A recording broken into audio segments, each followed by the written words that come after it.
talaga to. Si Beyonce. Naawa? O, naiiyak po. Ha? Naiiyak siya.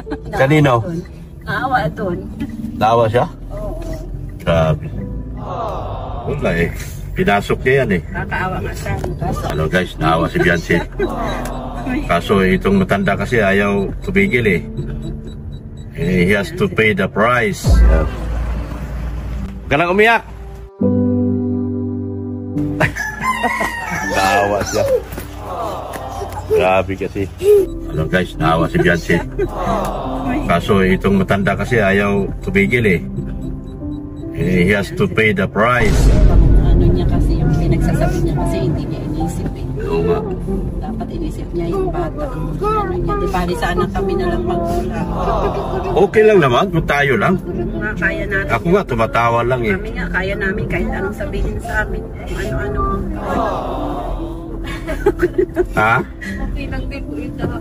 Okay lang din sa'yo? Iyak lang siya. Kaso yung mga ano mo, galit na galit eh. Masasanay kaya yan. Oo, masasanay kasi.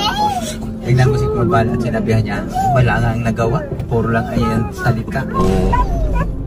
Grabe, naawa si Beyonce. Umiiyak si Beyonce guys. Ibigay mo ang hinahanap. Eh, naawa siya. Mabigat kasi. Mabigat talaga yung kanyang ginawa.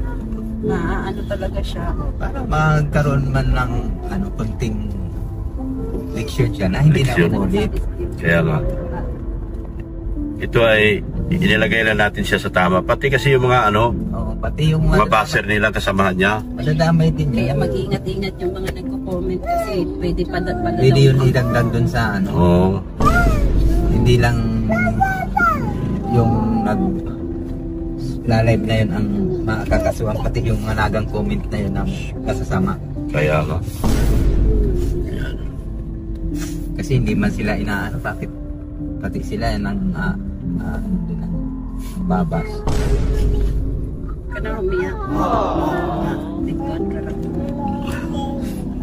Umiyak si Beyonce. Naawa. Awa siya kasi ano na daw to, matanda na. Matanda na. Kaso lang hindi naman naaawa sa bata. Kaso, Bastos kasi paano yung kasi bunganga niya. yung banat niya sa tao. Grabe, akala niya kasi lahat na tao ay kaya niyang kasalitan pa lang. Makakakaso ba niya? Wala man pagkain na lang nga niya nila. Yun nga yung masama yung Grabe na masyado niyang minamali. Kami ay Mga bossers, ito na ako. Oh, sino ba talaga tunay na takot? Linawin niya natin. Mga anak kayo ng tatay nyo.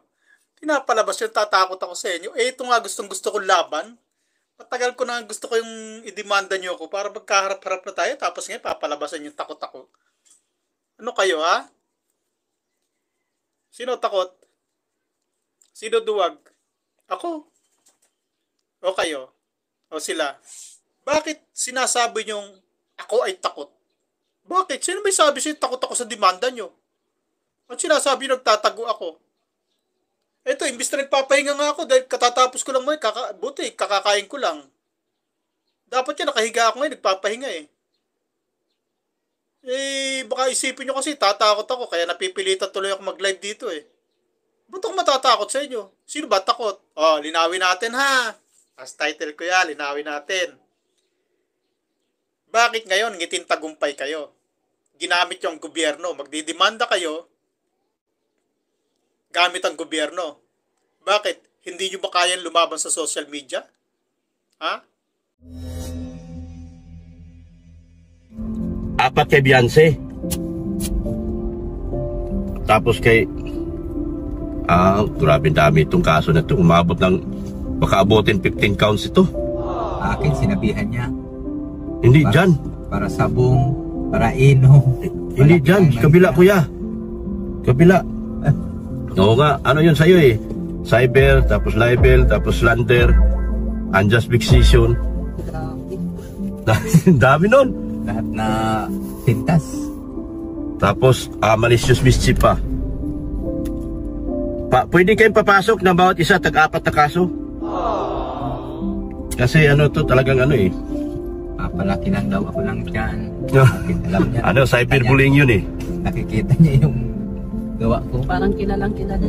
Tapos lander pa. Dami. Parang kilala. Dami ito. Eh, ito nga gustong-gusto kong laban. Matagal ko na gusto ko yung idemanda nyo ako para magkaharap-harap na tayo tapos ngayon papalabasan yung takot ako. Ano kayo ha?